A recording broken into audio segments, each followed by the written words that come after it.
In Germany, what they have done, in every shopping mall, not shopping mall, in every supermarket, they have something which looks exactly like an ATM. From outside, it looks like an ATM with a machine that looks like an ATM machine. The only difference is, in the place where you swipe, you put your card inside. Instead of that, they have a hole where you can put the bottle, cold drink or a beer bottle or whatever. You can put it in, and then the machine takes it inside and credits your account. I mean, you don't have to have an account. When you start, it starts crediting. When I was there, it was 25 cents per bottle. So I was a student, so I also needed money. So not just students, there were, okay, I come to that later. So as a student, how it attracted me, whenever I went to do shopping in these supermarkets, every time I get a credit of, let's say, €3, €4, and that was when I go inside the supermarket, buy my things. At the end of the shopping, when the billing is being done, that amount is deducted from my billing amount. Now this will make everybody happy. You don't want to throw away things and return it actually. But then still there will be people who have to throw it away. For example, you buy a water bottle on the go and you don't want to carry it. So you throw it or at least keep it somewhere. So now how that is being collected, there are homeless and poor people even in countries like that. So this is a very good way for them to earn money. So the whole day they are looking for rejected bottles across the streets. They pick them up, they make a big sack and go to the supermarkets and they deposit the bottles and they get a credit of, because they are depositing so many bottles, they get 10, 20 euros, which pays their entire food bill. So they basically are cleaning the city, which is so sustainable. The only investment that the government is making is building the 8 machines, which is nothing compared to the ill effects of the pollution that has been created, and because of the non-recycling, the problems that arise because of the non-recycling of these bottles. So this is something which is really good. It is a sustainability initiative. I'm talking about 12 years back when I was a student. So now, by now, it should have come here. When I was in Germany 12 years back, there was this broom which I started seeing in the shopping mall, supermarkets 5-6 years back. So we are in general 5 to 6 years behind our Western counterpart even in consumable, in consumer products. But this has still not come to India. It should have come, because of, even in India we have such a huge population. The usage of such products is also more. So this is a food for thought, and if somebody is interested in writing a paper and all that, this should be brought to the notice of the government. And so our last speaker for the day is Dr. Nandi. Since he has not finished his signing yet, because after this we have our valedictory. So what I'll do is, I'm due to play a movie which is by Claus Anders. Yes, it's 5 minutes only. So it was, I mentioned earlier, Claus Anderson. He is in the travel and tourism industry for more than 35 years. But then he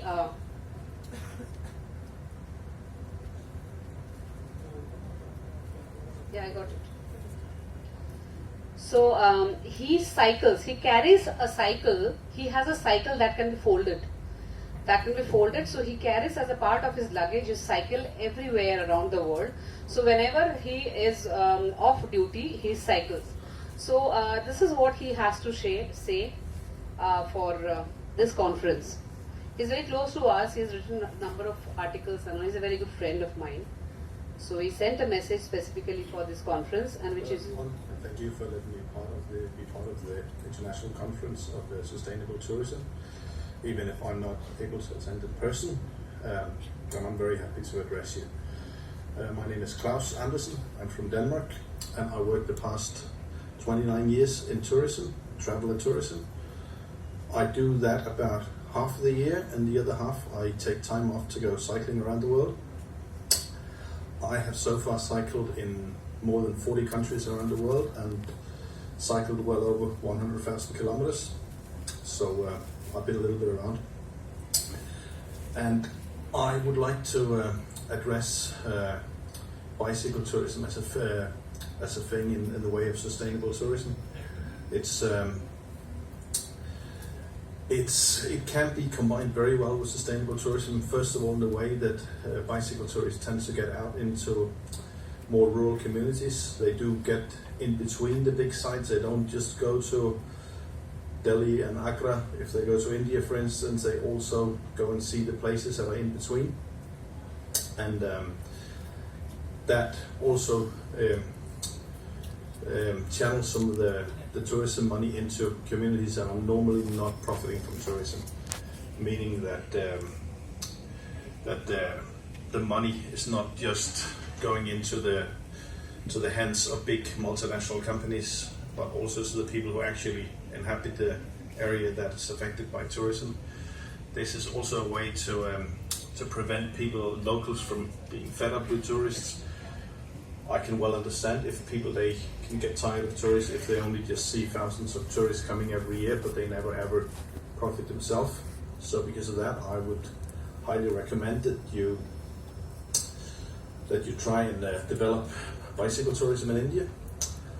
I do see some signs of it. I was in India myself 2 years ago cycling. I cycled from Delhi to Kolkata. It was a trip taking me 1,800 kilometers through India.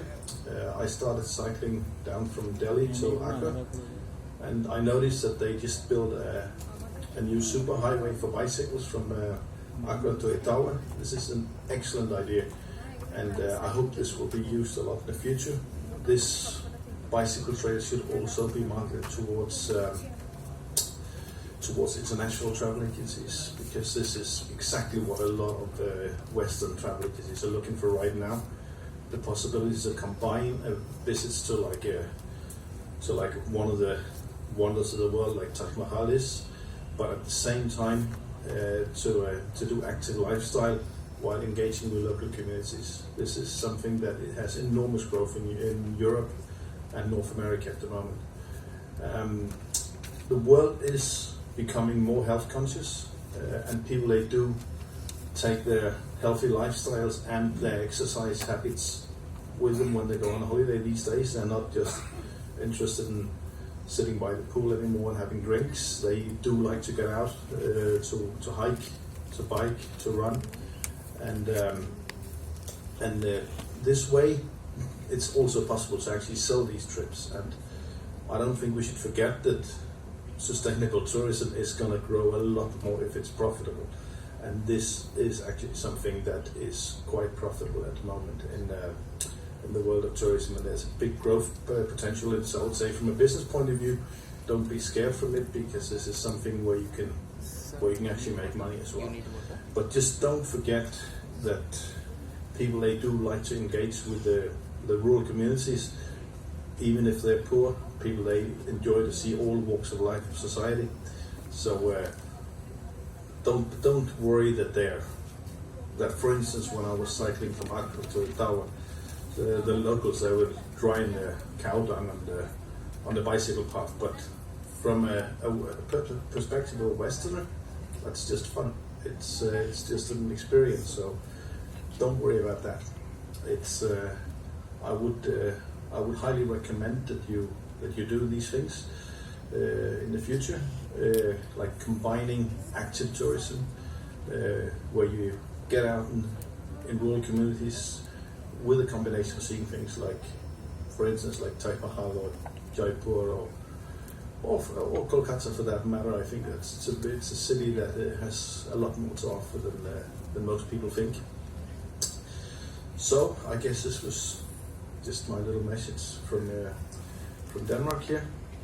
Thank you very much again for letting me take part in the International Conference of Sustainable Tourism in Kolkata, and have a nice day, everyone. Hello everyone, and thank you for letting me be part of the BPOC.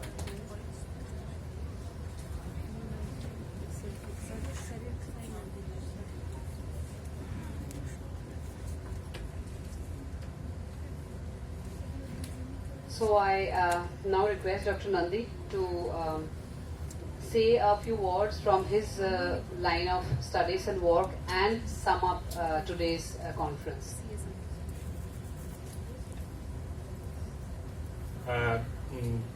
Dignitaries on the dais and the other dignitaries and my dear students, I would like to speak on three things, like on green energy. Firstly, the energy auditing things, which is very much linked to hotels or any accommodation kind of thing. That is the most consuming sector is hotels mostly.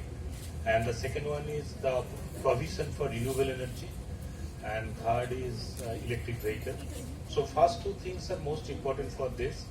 Energy auditor government has started in 2001 when they passed the EC Act, Energy Conservation Act 2001, and thereafter they are certifying energy managers and energy auditors, and you have to pass the exam and you have to become an energy auditor. Thereafter you can do this lead kind of thing, leadership in energy and environment. So they are certified professionals. So you have a great opportunity in terms of skill development to become an energy auditor. And the energy being a major thing in industries, in accommodation or hotels, hospitality, say for 20% is the total cost of run is 20%. So you can easily understand that the importance of energy. So you need to do the audit, like Mr. H.C. Vinayaka told that what is lead platinum. So I don't want to go into it. But the thing is that you need to save energy. The lifestyle, Mr. Sanjay Kak said that the 50 years back, the lifestyle we used to lead, that was basically sustainability. The same way. Now, also Dr. Bose said that there is some technology and the cost cutting things in the future. So my point is energy, any kind of consulting in energy or some sort of environment. So big companies are there like ITC, and professionals like us, we can help you out to design your project. Number one, that is a business opportunity I am looking at you. And the second one is solar. Say for you have a rooftop, so every hotel has a rooftop. So 100 square feet of roof give you 1 kilowatt of solar energy. So that is solar PV, photovoltaic energy, and it generates 1500 units. So 1500 units gives you say 15,000 rupees. So yearly. So 100 square feet gives you 15,000 rupees. This is kind of energy harvesting. So if you have a roof and you would like to monetize it, so take the consultancy of ours. The name of our group is Invert Group. So we are into it. And another option is on solar is water heating. Since most of the hotel needs hot water, maybe of 80 degrees Celsius or 100 degrees Celsius boiled water. So water retrofitting is a very big business in India. So even though it has not started in a very big way, maybe ITC is doing and another few big hotels are doing. But I don't think this hotel likes those are in the category of 3-star or below. They are, because of the cost, initial cost, they are not going into it. This is solar water heaters. So in Bangalore, in most of the houses, you have these solar water heaters. But in Kolkata, where the diffuse radiation is more, so people are not so interested into water heating business. So we are also into it. If you like that, do the cost economics that you study in your graduation or post-graduation. So if you want any kind of consulting, like, okay, I'll be monetizing my roof or my solar business or, or my hotel business. So just give us a call, Invert Group, and you will get so many things on Google. Just contact us. Thank you very much, students, for attending the program. Thank you so much.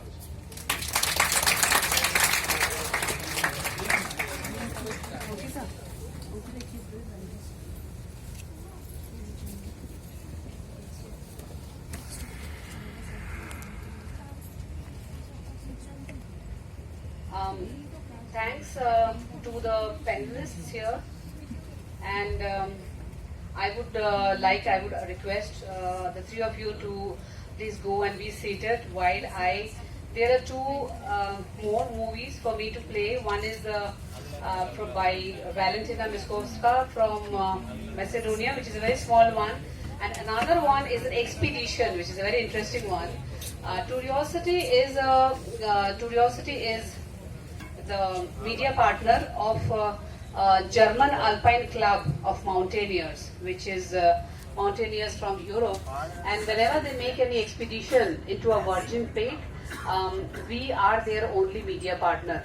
And these videos are often telecast, even on Discovery Channel they have telecast these videos.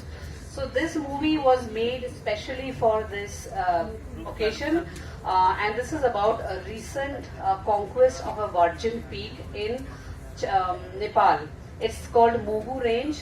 So the rest of it is self-explanatory. When I play the movie, it is all written there. The movie is in German, but with subtitles in English. And these are some German climbers. We were the media partners. The place was Nepal, Mugu, which is very less traveled, very unexplored. You can see, when you see the visuals, I mean, this is something which you probably have never seen, like this kind of expedition. It's also a very short one, not a very long one. And then we end with a 2-minute video by Valentina meanwhile, and then after that we have valedictory session where we give certificates to all the participants and the mementos to the rest of the speakers.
Nicht so laut.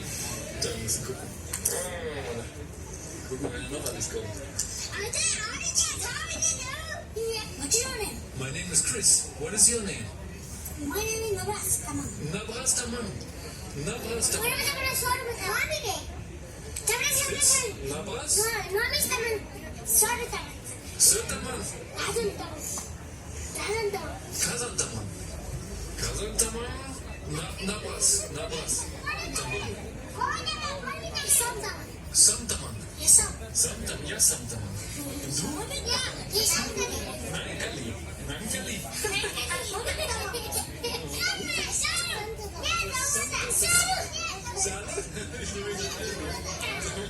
Okay.